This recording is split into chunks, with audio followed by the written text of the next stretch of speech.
जय श्री राम, जय माँ करणी। प्यारे बच्चों, क्लास 10th के बच्चों का हार्दिक स्वागत है अपने चैनल पे। तो आज संडे है और संडे को लाइव क्लास थे, लेकिन लाइव कोई अपन ने बढ़िया तरीके से रिकॉर्ड करके क्लास डाली है। तो इस क्लास में आप देख सकोगे कि क्लास 10वीं में जो अभी आपके अर्धवार्षिक में 21 नवंबर को जो पेपर आने वाला है, उसी पेपर की टेंशन को दूर करते हुए ऐसे संभावित प्रश्न लेके आया हूँ, जिन प्रश्नों के आप पढ़ के आपको ऐसा लगेगा कि हाँ, इन प्रश्नों से आसपास मिलते जुलते प्रश्न अपने को पेपर में देखने को मिल सकते हैं।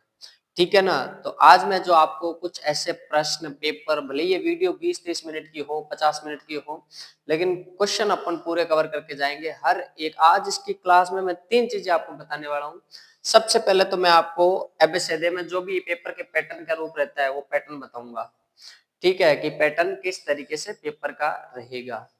और दूसरी बात मैं आपको ये बताने वाला हूँ कि किस चैप्टर से कौन सा टॉपिक इंपॉर्टेंट है, उस टॉपिक को मैं आपको बताऊंगा। ठीक है, दूसरी बात ये कि कौन सा टॉपिक इंपॉर्टेंट है।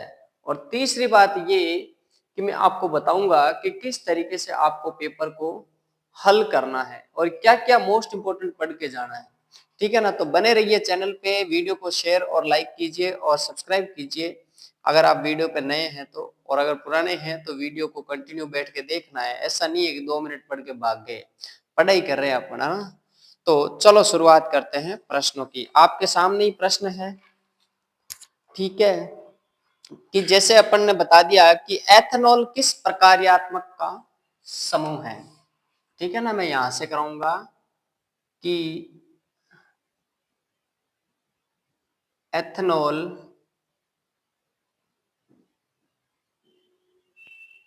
एथेनॉल किस प्रकार्यात्मक का समूह है। तो ये जो बच्चों प्रकार्यात्मक समूह आया है ना, इससे संबंधित बहुत सारे क्वेश्चन पूछे जा सकते हैं, है ना। तो लाइव जैसी ही क्लास है, आप चिंता मत करो। हर एक चीज को अपन बैठ के बात करके लिख के सारी चीज समझाने वाले हैं, है ना। तो आप देख पा रहे हैं कि एथेनॉल किस प्रकार्यात्मक का समूह है। ओके, क्लास सही आ रही है? अगर सही आ रही है तो आप वीडियो में कमेंट जरूर कीजिए कि किस तरीके से आपको दिख रही है, साफ दिख रही है, थोड़ी ब्लर हो रही है ना। जो आपकी क्वालिटी होगी, अपने मोबाइल की भी क्वालिटी आप सही कर लीजिए। तो ये जो एथेनॉल समूह है, एथेनॉल का बताया है कि प्रकार्यात्मक का, तो ये जो चौथा चैप्टर है, सबसे पहले तो आपको यह पता करना है कि किस चैप्टर से आया है। तो ये चैप्टर है चैप्टर फोर्थ, जिसका नाम है कार्बन और उसके यौगिक। कार्बन और उसके यौगिक। इस यौगिक में बहुत सारे क्वेश्चन पूछे जा सकते हैं। जैसे ये प्रकार्यात्मक का पूछा है तो इसमें बहुत सारे ग्रुप है, जैसे कीटोन ग्रुप है, ठीक है, एल्डिहाइड ग्रुप है, इसके बाद में एल्कोहल ग्रुप है, एल्कोहल, ठीक है, और इसके बाद में एल्केन ग्रुप है, एल्केन है, एल्कीन है, एल्काइन है। हालांकि ये एल्कीन एल्काइन है, ये अलग है, लेकिन ये प्रकार्यात्मक समूह के हिस्सा है। तो अभी पूछा है ओल, तो इस नाम में ही आपको याद रखना है कि एथनोल, नोल मतलब इसके पीछे कौन सा नाम आ रहा है, ओल। और ओल यहाँ पे किसका आ रहा है, ओल या होल, ये इसका आ रहा है ओल, है ना। तो ये किस प्रकार्यात्मक का समूह है, एल्कोहल का प्रकार्यात्मक समूह है, एल्कोहल ग्रुप का। कौन सा ग्रुप है बच्चों, एल्कोहल ग्रुप का ये प्रकार्यात्मक समूह है। तो आपको ये कीटोन वगैरह ये भी याद करके जाना है। ऐसा नहीं है कि मैंने बता दिया कि ये ओल आ गया वही आएगा, नहीं आएगा, है ना। तो इसका उत्तर तो क्या हो जाएगा, एल्कोहल ग्रुप। क्या हो जाएगा, एल्कोहल, एल्कोहल समूह। ठीक है, दूसरा प्रश्न, इसके मैंने बता दिया आपको, कीटोन भी आ सकता है, एल्डिहाइड भी आ सकता है, कार्बोक्सिलिक भी अम्ल आ सकता है, जिसके पीछे ये नाम आएंगे, जैसे ओल आया है तो उसका कीटोन का ओन, जैसे प्रोपेनॉन, ब्यूटेनॉन, हेक्सेनॉन, पेंटेनॉन, वैसे आएगा, है ना। कार्बोक्सिलिक अम्ल तो ओइक अम्ल नाम आएगा पीछे, जैसे कि प्रोपेनोइक अम्ल, मेथेनोइक अम्ल, ब्यूटेनोइक अम्ल। नेक्स्ट क्वेश्चन है कि पश्च दृश्य में उपयोग होता है, पश्च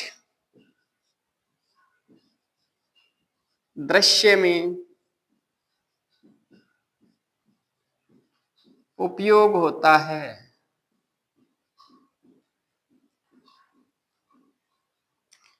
पश्च दृश्य में क्या उपयोग होता है, तो ये क्वेश्चन कहां से आया है, किस चैप्टर से आया है, ये जानना जरूरी है। तो ये जो आया है ना, वो आया है प्रकाश का परावर्तन और अपवर्तन, यानी अवतल लेंस और उत्तल लेंस वाला जो चैप्टर है ना, उस चैप्टर से आया है। तो ये पूछना ये चाह रहा है कि पश्च यानी बैक व्यू, गाड़ियों में जो पीछे शीशा लगा होता है ना, उसकी शीशे से जो पीछे की गाड़ियां देखते हैं, यानी साइड मिरर से जो गाड़ियां देखते हैं, उसमें कौन सा लेंस काम में आता है, तो इसका उत्तर हो जाएगा उत्तल दर्पण। उत्तल दर्पण। दर्पण से संबंधित बहुत सारे क्वेश्चन पूछ सकता है यहां से। अवतल दर्पण का उपयोग, है ना, अवतल दर्पण का उपयोग, उत्तल दर्पण का उपयोग, अवतल लेंस का उपयोग, उत्तल लेंस का उपयोग। तो ये टॉपिक आपको पढ़ के जाना है, अवतल और उत्तल, अच्छी तरीके से। ठीक है। नेक्स्ट जो अपना क्वेश्चन रहने वाला है वो है कि कौन सी धातु उभयधर्मी ऑक्साइड बनाती है ना। इसका मैंने उत्तर लिख दिया आपको ऐसे, ये इसका उत्तर है कि कौन सी धातु उभयधर्मी ऑक्साइड बनाती है। उभयधर्मी ऑक्साइड बनाती है। कौन सी धातु उभयधर्मी ऑक्साइड बनाती है। उभयधर्मी, पहले तो ये जानना जरूरी होता है कि उभयधर्मी क्या होता है। उभयधर्मी वो होता है कि वो धातु ऑक्साइड, है ना, जो अम्ल और क्षार दोनों के साथ अभिक्रिया करके ऑक्साइड बनाती है, उसको उभयधर्मी ऑक्साइड कहते हैं, है ना, उभयधर्मी ऑक्साइड। तो इसका जो उत्तर हो जाएगा ना, वो हो जाएगा एल्यूमिनियम। एल्यूमिनियम। ठीक है, इसका उत्तर क्या हो जाएगा, एल्यूमिनियम हो जाएगा। अच्छे क्वेश्चन है ये। इसके बाद नेक्स्ट है कि परागकण स्थित होते हैं, ये बायो से आ गया भाई, पांचवा चैप्टर। परागकण स्थित होते हैं। अगर आपने फूल का चैप्टर, फूल वाला डायग्राम देखा है, तो उस डायग्राम में आपने देखा होगा पुंकेसर, स्त्री केसर, परागकोश, परागकण, पूतंतु, वर्तिका, वर्तिकाग्र, बाह्य दल, पंखुड़ियां, अंडाशय, ये सारे के सारे पुष्प के नामांकित भाग हैं। तो इसमें से ही पूछा है कि परागकण कहाँ होते हैं, तो परागकण भाई नर भाग है, पुष्प का नर भाग होता है। अगर आपसे क्वेश्चन में ऐसे पूछ लेना कि पुष्प के नर और मादा भाग, नर और मादा भाग, तो नर भाग हो जाएगा ना, वो हो जाएगा बच्चों परागकण, परागकण, परागकोश, परागकण, परागकोश, पूतंतु, ये सारे के सारे नर भाग है। और मादा भाग पूछेगा ना, तो ये हो जाएगा वर्तिका, वर्तिकाग्र, है ना, अंडाशय, बीजांड, बीजांड, ये सारे के सारे क्या हो जाएंगे, नर भाग और मादा भाग हो जाएंगे पुष्प के। अगर मनुष्य के नर और मादा पूछता है तो वो भी मैं आपको बताऊंगा इधर, जैसे जैसे क्वेश्चन आएगा। तो ये मिटा रहा हूं मैं, साथ वाले जो एक्स्ट्रा एडिशनल क्वेश्चन करा रहा हूं ना, वेरी वेरी इंपॉर्टेंट। तो परागकण कहाँ स्थित होते हैं, परागकण अपने परागकोश में स्थित होते हैं।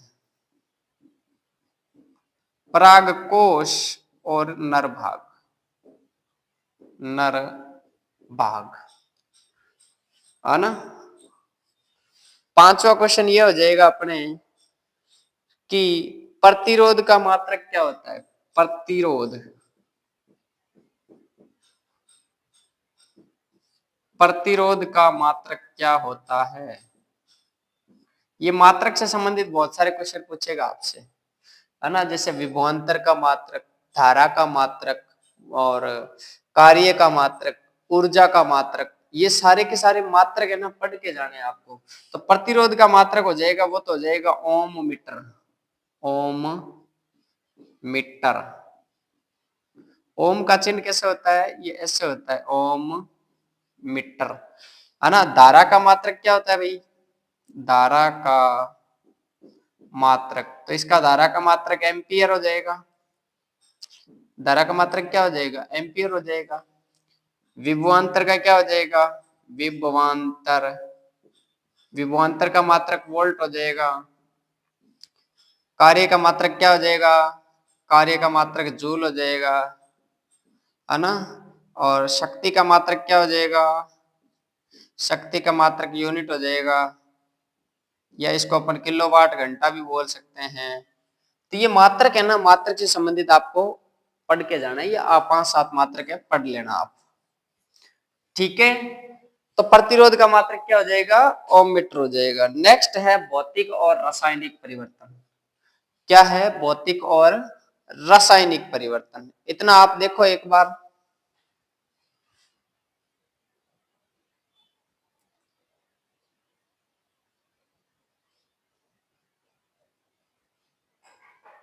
भौतिक और रासायनिक परिवर्तन।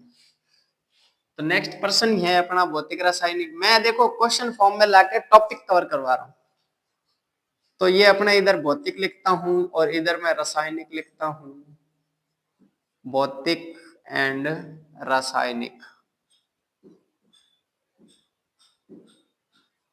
भौतिक का मतलब यह होता है कि उसकी आकृति बदल सकती है, आकार बदल सकता है, लेकिन उसके जो रासायनिक गुण है, केमिकल प्रॉपर्टी है, वो नहीं बदलेगी। जैसे मैंने मान लो कि कॉपी है, कॉपी का कागज फाड़ दिया, तो कागज फाड़ दिया तो क्या है, उसकी आकृति तो बदली है ना, जलाया थोड़ी ना है। तो कागज की आकृति बदली है तो भौतिक परिवर्तन। लेकिन मैंने उस कागज को मान लो जला दिया, जलाने के बाद वो तो राख बन गया, तो वो क्या हो जाएगा, रासायनिक परिवर्तन हो जाएगा। तो ऐसे परिवर्तन मैं आपको बताने वाला हूं। जैसे मैंने पहला बता दिया कि मोमबत्ती का पिघलना, मोमबत्ती का पिघलना। अरे भाई मोमबत्ती पिघल ही तो रही है, मोमबत्ती क्या हो रही, पिघल ही रही, खराब थोड़ी हो रही, पिघल के दूसरे शेप में डाल लो, है तो मोमबत्ती। लेकिन मैंने कह दिया कि मोमबत्ती का जलना, मोमबत्ती का जलना, तो जलने के बाद तो मोमबत्ती बची नहीं, साफ है। तो मोमबत्ती का जलना रासायनिक परिवर्तन है, पिघलना भौतिक परिवर्तन। लकड़ी का काटना, लकड़ी का काटना, काटी तो है लकड़ी, एक रूप से दूसरे रूप में आई है, लेकिन राख थोड़ी बनी है। वहीं अगर मैंने लकड़ी को मान लो जला दिया, जलना, तो क्या हो जाएगा, रासायनिक परिवर्तन हो जाएगा। तीसरा, फलों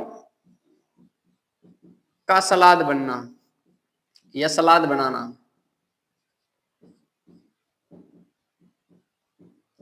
फलों से क्या, सलाद बना दिया, तो काटा ही थे अपन ने, छोटे छोटे पीस कर दिए, सब्जी को काट के क्या है, पीस कर दिए। लेकिन फलों का पकना,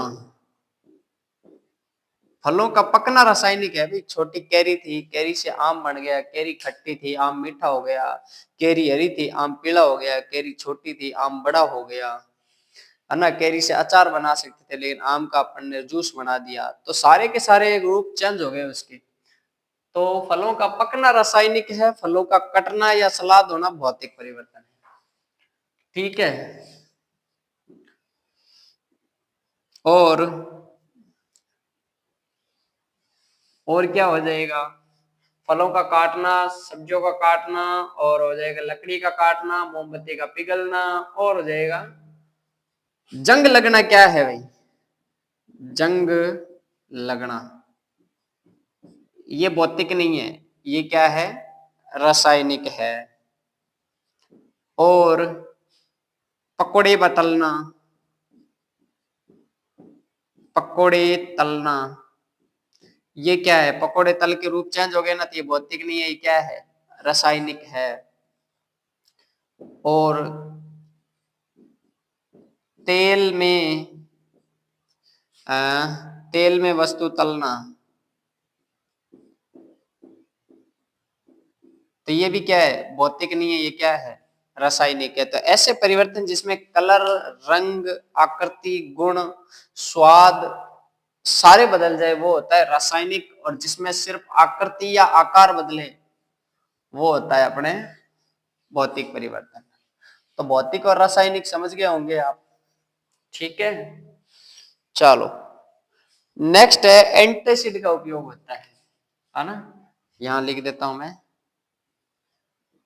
एंटासिड क्या होता है भाई? एंटासिड, एंटासिड का उपयोग होता है।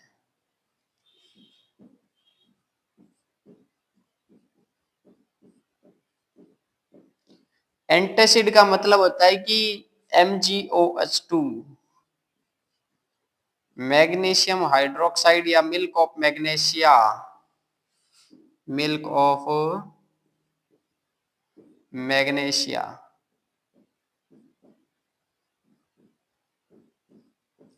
Milk of magnesia. एंटासिड का काम होता है अपच, पेट में खट्टी डकारें आ रही है, एसिडिटी हो रही है, जलन हो रही है, उस टाइम अपन क्या ले रहे हैं? या तो इनो लेते हैं या कुछ ऐसे बेकिंग सोडा वगैरह लेते हैं, है ना। तो मिल्क ऑफ मैग्नीशिया ये भी क्या है? एंटासिड के रूप में काम आता है। और अगर मान लो कि बेकिंग सोडा, बेकिंग सोडे का सूत्र क्या होता है? NaHCO3 होता है, सोडियम बाइकार्बोनेट होता है। इसको अगर अपन लेते हैं ना तो भी अपना पेट है वो सही हो सकता है। तो ये भी एक तरीके क्या है? एंटासिड ही है। तो एंटासिड के रूप में क्या लेते हैं अपन? मिल्क ऑफ मैग्नीशिया लेते हैं, जो क्या करे? अपच को दूर कर देता है। नेक्स्ट प्रश्न हो जाएगा अपना कि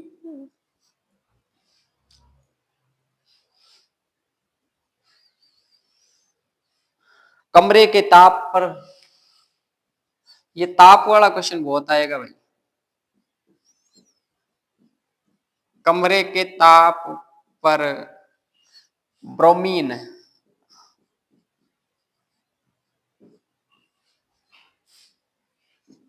अधातु है।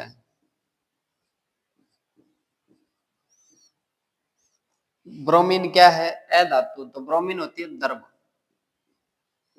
ये ब्रोमीन तो अधातु है, लेकिन धातु का पूछे अगर क्वेश्चन आ जाए कि वह कौन सी धातु है जो कमरे के ताप पर द्रव है, तो हो जाएगी पारा। पारा क्या है? धातु कमरे के ताप पर द्रव अवस्था में होती है। तो धातु पूछे तो पारा, अधातु पूछे तो ब्रोमीन। ठीक है क्या? समझ में आ रहा है क्या?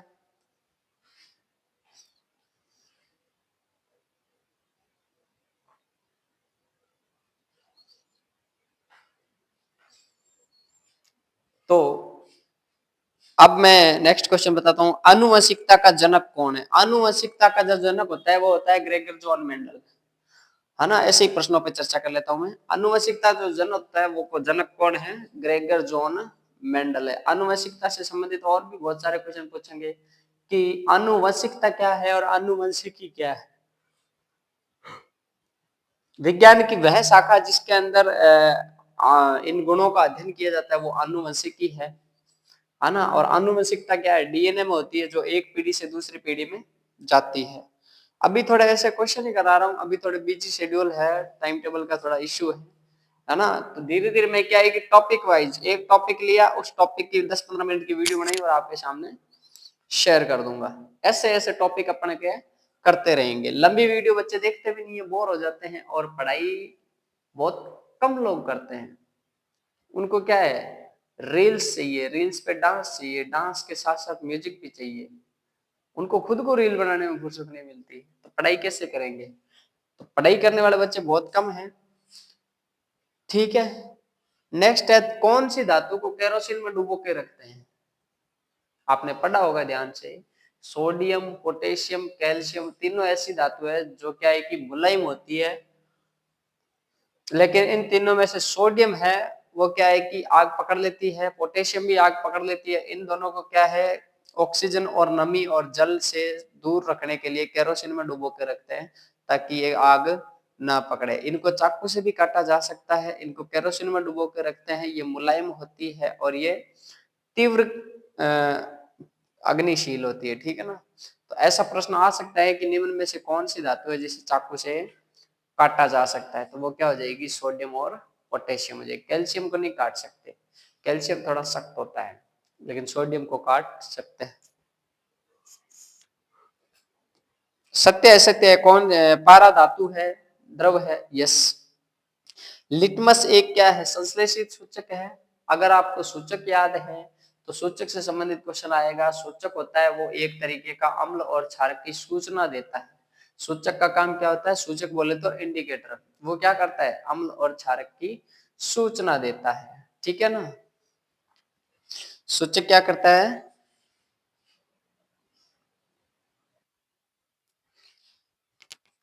हाँ बच्चों, तो है ना, अपन डिस्कस कर लेते हैं ऐसे एक से लेके लगभग 10 एक चैप्टर तक कि किस चैप्टर से क्या क्या क्वेश्चन पूछे जा सकते हैं। ठीक है। ऐसे तो मैं प्रश्न बोर्ड पे हजारों लिखा दूं, उससे कोई फर्क नहीं पड़ने वाला है। लेकिन अभी मैं कुछ ऐसे महत्वपूर्ण टॉपिक और चैप्टर से संबंधित करवा देता हूं ताकि आपको क्या कंफर्म याद रहे। पहला लेसन है ना, अपने पहला लेसन है रासायनिक अभिक्रिया एवं समीकरण। तो उस टॉपिक से आपको जो परिभाषाएं हैं, जैसे मान लो कि संयोजन हो गई, वियोजन हो गई, विस्थापन, द्विविस्थापन, उपचयन, अपचयन, ऊष्माक्षेपी, ऊष्माशोषी और विकृत गंधिता, संक्षारण, है ना, ये सारी की सारी परिभाषाएं आपको अच्छे से याद कर लेनी है। संयोजन में क्या होता है, दो या दो से अधिक पदार्थ मिलकर एकल पदार्थ का निर्माण करते हैं। दो पदार्थ जुड़ेंगे और एक एकल पदार्थ का निर्माण करेंगे, तो वो हो जाएगी संयोजन।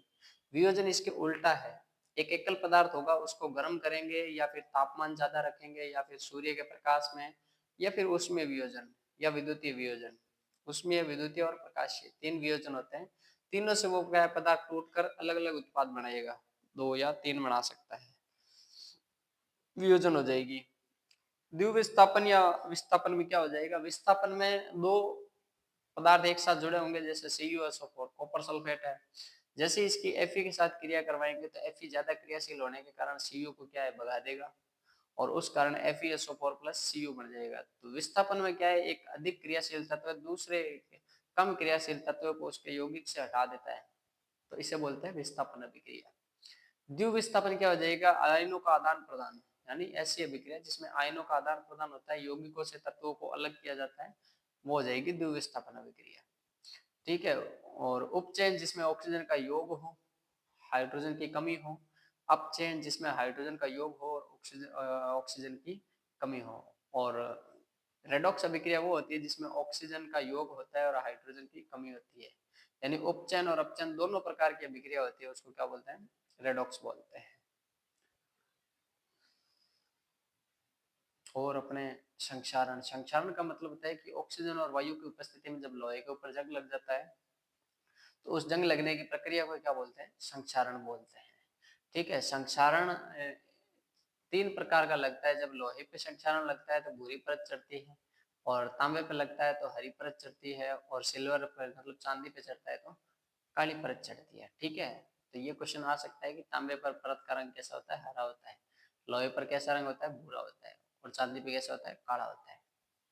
ये संक्षारण हो गए। संक्षारण से बचाव के उपाय क्या हो सकते हैं, संक्षारण से बचाव के उपाय, चाय की व्यवस्था हो जाएगी, है ना। नींद आ रही है गुरुजी को, नींद नहीं आ रही, क्लासे ली है इसलिए थोड़ा माइंड डिस्टर्ब है। संक्षारण से बचाव के उपाय क्या हो सकते हैं, गैल्वेनाइजेशन कर दो, एनोडीकरण कर दो, कलर कर दो, या संलेपन कर दो, ग्रीस कर दो, या फिर ऐसी जगह रख दो जहाँ पे ऑक्सीजन की पूर्ति ना हो। और विकृत गंधिता क्या हो जाएगी, जब खाद्य पदार्थों को लंबे समय तक रखा जाता है तो उसकी तेली पदार्थों के कारण उसके अंदर कलर, टेस्ट, रंग, स्वाद सब बदल जाते हैं। जैसे मान लो कि अपन रात की सब्जी गर्मियों में रख देते हैं जून जुलाई में, तो इसकी क्या हो जाती है, रंग, स्वाद और अजीब हो जाती है, कहते हैं ना सब्जी खराब हो गई बाहर फेंक दो, मतलब वो क्या हो गई, विकृत गंधिता हो गई। उसी सब्जी को अगर अपन मान लो फ्रिज में रख दे या फिर बढ़िया सील पैक डब्बे में रख दे, है ना, या फिर उसमें नाइट्रोजन डाल दे। जैसे चिप्स के पैकेट का क्वेश्चन पूछेगा यहाँ से कि चिप्स और ये जो खाने वाली वस्तु होती है पैकेट बंद, उसके अंदर कौन सी गैस भरी जाती है, तो उसके अंदर नाइट्रोजन गैस भरी जाती है, ठीक है ना, ताकि ऑक्सीजन का संपर्क ना रहे। तो पहले लेसन से तो यही परिभाषा थी। और अगर इससे ज्यादा बड़ा पूछेगा तो पूछ लेगा कि निम्न समीकरणों को संतुलित करो। तो संतुलित और असंतुलित करना भी आपको आना चाहिए, जिसमें क्या है, विकारकों और उत्पादों को बराबर करना होता है। विकारक मान लो इस तरफ कम है और इस तरफ ज्यादा है, तो दोनों तरफ 2 या 3 की गुणा करके बराबर करते हैं। ये तो पहला लेसन हो गया। अब जो दूसरा लेसन है ना, उस दूसरे लेसन से आपको ये देखना है कि दूसरे लेसन से क्या क्या इंपॉर्टेंट है। तो सबसे पहले तो आपको यह होना चाहिए कि अम्ल की पूरी कहानी आपको याद होनी चाहिए। अम्ल, क्षारक और लवण। अम्ल के बारे में और क्षारक के बारे में एक सारणी के माध्यम से मैं आपको 5 बताना चाहता हूँ। इधर तरफ अम्ल है और इधर क्षार है। अम्ल होते हैं वो स्वाद में खट्टे होते हैं और ये नीले लिटमस पत्र को लाल कर देते हैं। पहला, अम्ल स्वाद में खट्टे होते हैं। दूसरा, अम्ल नीले लिटमस को लाल कर देते हैं। तीसरा, अम्ल क्षारक के साथ मिलकर उदासीन विकर्ण क्रिया करते हैं। चौथा, अम्ल जलीय विलयन में हाइड्रोजन आयन देते हैं। और पांचवा, अम्ल हाइड्रोजन अम्ल किसी धातु के साथ ऑक्सीजन कर धातु के साथ क्रिया करके हाइड्रोजन गैस बनाते हैं। तो फिर से सुन लो एक बार। अम्ल स्वाद में खट्टे होते हैं, नीले लिटमस को लाल कर देते हैं और ये जलीय विलयन में हाइड्रोजन आयन देते हैं। और चौथा, ये क्षारक के साथ क्रिया करके उदासीन करते हैं। और पांचवा, ये अम्ल अम्ल और क्षारक मिलकर उदासीन अभिकरण करते हैं। यही उल्टा क्षारक का हो जाएगा। क्षारक स्वाद में कड़वा होते हैं और लाल को नीला कर देते हैं। जलीय विलयन में हाइड्रोजन नहीं देते, OH माइनस देते हैं, ठीक है। और ये धातु के साथ क्रिया करके हाइड्रोजन गैस देते हैं। तो ये क्षारक के बारे में होगी। अम्ल की उत्पत्ति है वो एसिडस शब्द से हुई है, लैटिन भाषा का है, जिसका अर्थ होता है खट्टा, ठीक है। अम्ल और क्षारक को जांचने के लिए क्या एक लिटमस पेपर यूज लेते हैं। लिटमस पेपर यानी सूचक। तो सूचक की बात कर लेते हैं। सूचक है वो या सूचना देने वाला होता है अम्ल और क्षारक की उपस्थिति का। सूचक मुख्य 3 प्रकार के होते हैं, प्राकृतिक, संश्लेषित और गंधीय सूचक। प्राकृतिक सूचक में 1 नंबर पर हल्दी आता है। हल्दी का रंग होता है वो पीला होता है, लेकिन ये अम्ल के साथ कोई क्रिया नहीं करती है, क्षारक के साथ लाल रंग देती है, ठीक है। इसके बाद आता है लिटमस। लिटमस 2 प्रकार के होते हैं, लाल लिटमस और नीला लिटमस। लाल लिटमस है अम्ल के बारे में सूचना देता है, नीला लिटमस क्षारक के बारे में सूचना देता है, ठीक है। और लिटमस है, लिटमस को लीचेन पौधे से प्राप्त किया जाता है और उस पौधे को थैलोफाइटा ग्रुप में रखा जाता है। तो पूछते हैं क्वेश्चन बहुत बार कि लीचेन को किस पौधे से प्राप्त किया जाता है, तो वो है, सॉरी, लिटमस को किस पौधे से प्राप्त किया जाता है, लीचेन से। और इसको किस समूह में रखा जाता है, तो थैलोफाइटा समूह में रखा जाता है। लिच और विलियन का, ये जो लिटमस विलियन है, इसका रंग कैसा होता है, तो इसका रंग होता है बैंगनी। जब होता है जब ना तो अम्लीय होता है ना क्षारकीय होता है, उस कंडीशन में क्या होगा, वो बैंगनी रंग होगा, ठीक है। तो ये बात हो गई सूचक के। सूचक के किसके अंदर, लिटमस। लिटमस हो गया, हल्दी हो गया। इसके बाद आता है लाल पत्ता गोभी। लाल पत्ता गोभी एक तरीके का जंगली फल होता है, सब्जी होती है, लाल पत्ते होते हैं उसके। तो उन लाल पत्तों को अगर मान लो कि अम्ल में डालेंगे तो वो पत्ते लाल हो जाएंगे, और क्षारक में डालते हैं तो वो पत्ते हरे हो जाएंगे। तो लाल पत्ता गोभी अम्लीय माध्यम में कैसा, लाल, और क्षारकीय में हरा। उसके बाद आती है अपने हाइड्रेंजिया फूल। हाइड्रेंजिया के फूल होते हैं वो भी प्राकृतिक रूप से पाए जाते हैं। उन फूलों को अगर मान लो अमल में डुबोते हैं तो वो नीले कलर के हो जाते हैं, और क्षारक में डालते हैं तो वो गुलाबी कलर के हो जाते हैं। तो ये हो गए प्राकृतिक सूचक। संश्लेषित सूचक 2 प्रकार के होते हैं, मानो ये फिनोप्थलीन और मेथिल ऑरेंज। फिनोप्थलीन अमल में कोई कलर नहीं देता है, लेकिन क्षारक में इसका रंग कैसा हो जाता है, गुलाबी हो जाता है। मेथिल ऑरेंज की बात करें तो अमल में लाल होता है और ये क्षारक में पीला हो जाता है। तो ये सारे के सारे मैंने करा दिए संश्लेषित सूचक। अब बात आती है गंधीय सूचक। गंधीय मतलब ऐसे स्मेल आए अपने को, जैसे मान लो कि प्याज खाया हुआ व्यक्ति है, दूर से पता चल जाता है कि सब्जी खा के आया है, वो भी किसकी, प्याज की। तो जैसे ही वो डकार लेगा अपने को पता चल जाएगा, अरे प्याज खा के आया तू तो प्याज हो गया, लौंग हो गया, लौंग का तेल हो गया, वेनिला हो गया, ये सारे, और लहसुन हो गए, ये सारे के सारे क्या है, गंधीय सूचक है। ये अमल के साथ कोई, ये सारे के सारे क्षारक के साथ कोई क्रिया नहीं करते, अम्ल के साथ क्रिया करते हैं, है ना। ना प्याज करता है, ना लहसुन करता है, ना लौंग करता है, ना वेनिला करता है। क्षारक के साथ कोई क्रिया नहीं होगी, अम्ल के साथ ये नॉर्मल गंध देते हैं। तो ये सारे के सारे सूचक हो गए। अब बात करते हैं इनके धातु गुणधर्म। तो अम्ल और क्षारक के जब धातु के साथ क्रिया करते हैं तो हाइड्रोजन गैस निकलती है। अम्ल और क्षारक की जब आपस में क्रिया करते हैं तो कोई दोनों एक दूसरे के असर को क्या कर देते हैं, खत्म कर देते हैं और उदासीनीकरण अभिक्रिया का निर्माण करते हैं, जिसमें जल और लवण का निर्माण होता है। जल बोले तो H2O। ठीक है, अब बात करते हैं नेक्स्ट के धातु कोई अम्ल के कार्बोनेट के साथ। कार्बोनेट का मतलब होता है CO3। जब अम्ल और क्षारक है, क्षारक तो करता ही नहीं है कार्बोनेट के साथ, अम्ल जब किसी कार्बोनेट के साथ क्रिया करता है ना तो लवण, जल और CO2 गैस बाहर निकालता है। CO2 गैस बाहर निकालेगा किसके साथ, कार्बोनेट के साथ। तो ये मैंने अम्ल के रासायनिक गुणधर्म बताए, क्षारक के रासायनिक गुण। अब धात्विक ऑक्साइड, अम्ल की धात्विक ऑक्साइड के साथ क्रिया करवाते हैं ना तो यही लवण जल H2O निकलता है और CO2 निकलती है। लेकिन ये प्रकृति कैसी होती है, क्षारीय होती है। जब क्षारक की करवाते हैं तो अम्लीय होती है और अम्ल की करवाते हैं तो क्षारक की होती है। तो इतना आपको समझ में आ गया होगा। अब बात करते हैं इसके पीएच से संबंधित। पीएच स्केल है वो वैज्ञानिक सोरेंस ने लॉन्च किया था और उस पीएच का मान होता है वो 0 से लेके 14 तक होता है। 0 पर होता है, 0 से 7 जब जाते हैं तो अम्लीय मान आता है और 7 पर उदासीन होता है। 7 से 14 जाते हैं तो वो क्षारकीय होता है। तो जितना ज्यादा 7 से 0 की तरफ जाएंगे ना अम्लीय मान बढ़ेगा, और 7 से 14 की तरफ जाएंगे तो क्षारकीय मान बढ़ेगा, है ना। ऐसा होना चाहिए ना कि 0 से 7 की तरफ जाए तो अम्लीय बढ़ेगा, नहीं इसमें उल्टा है। इसमें उल्टा आएंगे ना 7 से 0 की तरफ तो अम्लीय मान बढ़ेगा। तो ये पीएच का क्वेश्चन हो गया, है ना। पीएच बढ़ेगा तो सांद्रता घटेगी अम्ल में, और क्षारक में पीएच बढ़ेगा तो सांद्रता भी बढ़ेगी, सीधी सी बात है ना। तो ये सारे के सारे अपने पीएच से संबंधित हो गए। अब पीएच अलग अलग पूछता है, जैसे अम्लीय वर्षा का पीएच कितना है, मुंह का पीएच कितना है, अम्लीय मृदा का उपचार क्या है, क्षारकीय मृदा का उपचार क्या है, पेट में पाचन तंत्र में पीएच का रोल क्या है, मुंह में पीएच का रोल क्या है ना। ये सारे के सारे पीएच से संबंधित क्वेश्चन है। तो ये आप अपने नोट्स में अच्छी तरीके से देख लेना पीएच से संबंधित। थोड़ा सा और बता देता हूँ। मुंह का पीएच 5.5 कम होने से मुंह में क्या है, छाले वगैरह होने लग जाते हैं, और दांतों के ऊपर परत चढ़ी होती है इनेमल की, जो क्या है कि दांतों की रक्षा करती है। अगर वो टूटने लग जाती है तो दांत धीरे धीरे धीरे धीरे टूटने स्टार्ट हो जाते हैं। तो ये दूसरा लेसन था। तीसरा लेसन धातु है धातु, उपधातु, मिश्र धातु, ये है अच्छी तरीके से। दो लेसन मैंने बताए हैं। कल एक और वीडियो लेके आऊंगा जिसमें तीसरा, चौथा और पांचवा लेसन होगा। तो आज के लिए इतना ही। थोड़ी तबीयत और सेहत ठीक नहीं है ना, इस वजह से थोड़ी लाइव में भी प्रॉब्लम आ रही थी, इस वजह से मैंने रिकॉर्डिंग करके डाली है क्लास को। अगर आपको अच्छी लगे तो लाइक शेयर और कमेंट कीजिए, सपोर्ट करते रहिए। वरना मेरा क्या है, मैं तो अपना काम करूंगा ही, आपकी इच्छा है ना। मैं तो आपको पढ़ा रहा हूँ एक प्लेटफॉर्म पे, तो ये आपकी एक्स्ट्रा स्टडी है, जैसा आपको उचित लगे वैसा करो। तो आज के लिए इतना ही। जय श्री राम, जय माँ करनी।